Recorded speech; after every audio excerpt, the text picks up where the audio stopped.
दोस्तों, farmer bill के बारे में बहुत सुन रहे हैं, बहुत कमेंट हो रहा है, बहुत कुछ चल रहा है फेसबुक, सोशल मीडिया और देश में भी फार्मर प्रोटेस्ट कर रहे हैं। हम भी सुन रहे थे लेकिन टाइम नहीं मिल रहा था एग्ज़ाम के चक्कर में पढ़ने और देखने का। बट फिर भी कल देखा मैंने, पढ़ा, और फार्मर बिल तीनों बिल पढ़ने के बाद, पहला बिल, दूसरा बिल, तीसरा बिल, तीनों पढ़ने के बाद समझ में आया कि हाँ, कुछ एडवांटेजेस हैं और कुछ लूपहोल्स भी हैं। और लूपहोल्स ऐसे हैं कि जो प्राइवेट कंपनीज़ और प्राइवेट कॉर्पोरेट्स को बहुत ज़्यादा फ़ायदा पहुंचा सकती है, और ऐसा होता भी है। प्राइवेट कंपनीज़ जनरली अपना फ़ायदा देखती है, और अगर गवर्नमेंट का रेगुलेशन नहीं हुआ, कोई सपोर्ट नहीं हुआ, कोई लीगल प्रोटेक्शन नहीं हुआ फार्मर को, तो ये दिक्कत होगा।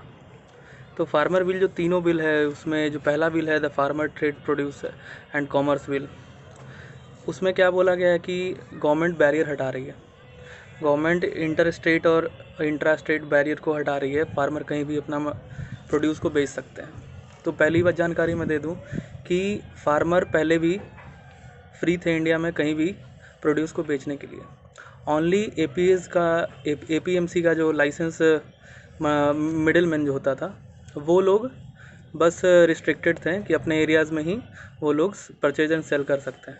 तो फार्मर पहले भी फ्री थे, लेकिन जनरली फार्मर प्रेफर करते थे अपने एरियाज़ में ही, अपने एपीएमसी के मंडीज़ में ही, क्योंकि उनको एमएसपी मिलता था वहाँ पे। और एमएसपी का भी सबसे बड़ा क्या एक फैक्ट है कि ओनली 6% फार्मर ही अपना एमएसपी पे बेच सकते हैं। ये फैक्ट है, ये डेटा है, मैंने पढ़ा। उसके बाद तो पहला जो बैरियर, जो एडवांटेज जो गवर्नमेंट बता रही है कि barrier free inter and intra state trade farm produce मिलेगा इस बिल के कारण, उसका सबसे बड़ा डिसएडवांटेज यही है कि देखो, होता क्या है कि जो फार्मर होता है 85% फार्मर इंडिया में, 85% फार्मर जो इंडिया में है वो स्मॉल फार्मर है, लेस देन 2 हेक्टेयर्स लैंड के लिए जो रखते हैं। तो उन लोगों के पास नेगोशिएशन पावर नहीं होता है, और नेगोशिएशन पावर नहीं है अगर, तो वो लोग जो बड़े बड़े बायर है, प्राइवेट बायर से बड़ी बड़ी कंपनीज़ है, वो लोग अगर जैसे मैकडोनल्ड टमाटर खरीदेगा, या कोई भी चीज़ है, कोई कंपनी है जो सब्जी या फल को यूज़ करती है, तो वो फार्मर से जब खरीदेगा, तो छोटे छोटे फार्मर से 85% फार्मर है, तो नेगोशिएशन पावर फार्मर का वीक होगा। तो वो लोग अपने प्राइस पे ही खरीद लेंगे। खरीदना है तो खरीदो, नहीं खरीदना है तो जाओ। तो ये सबसे बड़ा लूप होल है। तो इस चीज़ के लिए फार्मर डर रहे हैं कि नेगोशिएट नहीं कर पाएंगे प्राइवेट कंपनीज़ के सामने छोटे छोटे फार्मर। दूसरा क्या है कि प्राइवेट मंडी बंद हो जाएगा। प्राइवेट मंडी से स्टेट गवर्नमेंट को टैक्स मिलता है, तो स्टेट गवर्नमेंट को टैक्स नहीं मिलेगा, रेवेन्यू जनरेशन वहाँ पे भी कमेगा। और दूसरी बात क्या है, ट्रांसपोर्टेशन कॉस्ट। कहीं भी ले जाके बेच सकते हैं, कहना तो आसान है, लेकिन ट्रांसपोर्टेशन कॉस्ट भी तो लगता है। फार्मर वहाँ पे लेके जाएगा, बेचेगा, प्राइस कोट करेगा। तो ये एक दिक्कत है पहला बिल का। तो पहला बिल ठीक है, बट ये इसमें उससे ज़्यादा बड़ा डिसएडवांटेज है। दूसरा bill contract farming. Contract farming जो है अच्छी चीज़ है। क्यों? क्योंकि कॉन्ट्रैक्ट फार्मिंग में पहले से प्राइस एग्री हो जाएगा। फार्मर को कोई भी फसल उगाने से पहले ही वो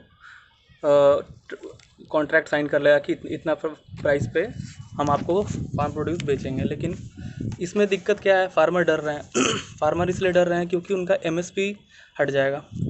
एमएसपी हट जाएगा, और जो कंपनीज़ हैं वो किसी भी प्राइस पे कोट करके कॉन्ट्रैक्ट साइन करा सकती है।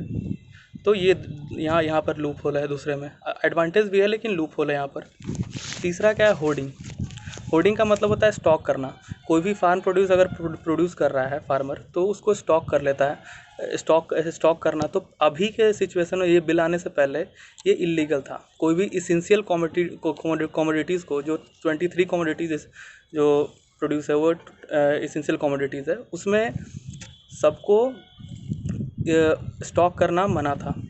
कोई भी आप एसेंशियल कमोडिटी, जैसे आजकल कोरोना के टाइम में मास्क और सैनिटाइज़र को आप स्टॉक नहीं कर सकते हैं, उसका प्राइस रेगुलेटेड है। उसी तरह से एसेंशियल कमोडिटीज़ भी को आप स्टॉक नहीं कर सकते थे। लेकिन इस बिल के हिसाब से गवर्नमेंट जो इकोनॉमिक एजेंट्स है, जो भी एजेंट्स हैं, उनको फ्री कर रही है। कोई भी लीगल बैरियर नहीं है, आप प्रोसिक्यूट नहीं होंगे, आप पे कोई केस नहीं होगा, आप कितना भी अनलिमिटेड स्टॉकिंग कर सकते हैं। तो अनलिमिटेड स्टॉक अगर होगा तो दिक्कत क्या होगा इससे? दिक्कत इससे ये होगा कि अगर अनलिमिटेड स्टॉक आपकी है, तो होता क्या है कि जो स्टॉक जब फार्मर से कम पैसे में हम ख़रीद लेंगे, अगर हम मान लीजिए एजेंट है, हम अगर कोई भी ट्रेडर है, तो हम उसको ख़रीद लेंगे कम प्राइस में, और उसको स्टॉक कर लेंगे अनलिमिटेड स्टॉक, और तभी बेचेंगे जब प्राइस राइज होगा मार्केट में। तो ये सबसे बड़ा दिक्कत है यहाँ पर। तो तीनों बिल ठीक है, बट मेरे को तो लूप होल्स दिख रहे हैं ये लोग। और फार्मर का डिमांड क्या है वो भी मैं आपको बता दूं। फार्मर ये चाह रहे हैं कि जो तीनों बिल है वो बोल रहे हैं कि प्राइवेट कंपनी को फेवर कर रहा है, उन लोग को फेवर नहीं कर रहा है। फार्मर का दूसरा पॉइंट क्या है कि लीगल प्रोटेक्शन नहीं है फार्मर को।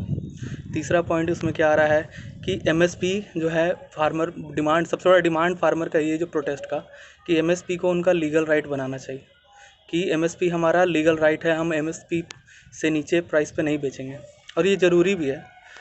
और चौथा के पॉइंट क्या है कि एपीएमसी को बंद नहीं करना चाहिए, एपीएमसी को रिफॉर्म करना चाहिए, क्योंकि अभी का डेटा के हिसाब से ओनली 6% लोग ही एपीएमसी में फार्मर्सी बेच पा रहे हैं। मतलब एपीएमसी में कुछ ना कुछ घपलाबाजी है, कुछ भी है, तो उसको ठीक करने का ज़रूरत है, ना कि उसको बंद करने का ज़रूरत है। उससे टैक्स जनरेट होता है। एपीएमसी मंडीज़ में बहुत सारे वर्कर काम करते हैं, लेबर काम करते हैं, उन लोग का जॉब चला जाएगा, जॉब ख़त्म होने वाला है, हो सकता है। पाँचवा डिमांड क्या है फार्मर का, कि इसमें एग्रीकल्चर सेक्टर में इन्वेस्टमेंट की ज़रूरत है और भी, ना कि प्राइवेटाइजेशन की। तो ये 5 डिमांड्स पर यहाँ पर प्रोटेस्ट चल रहा है।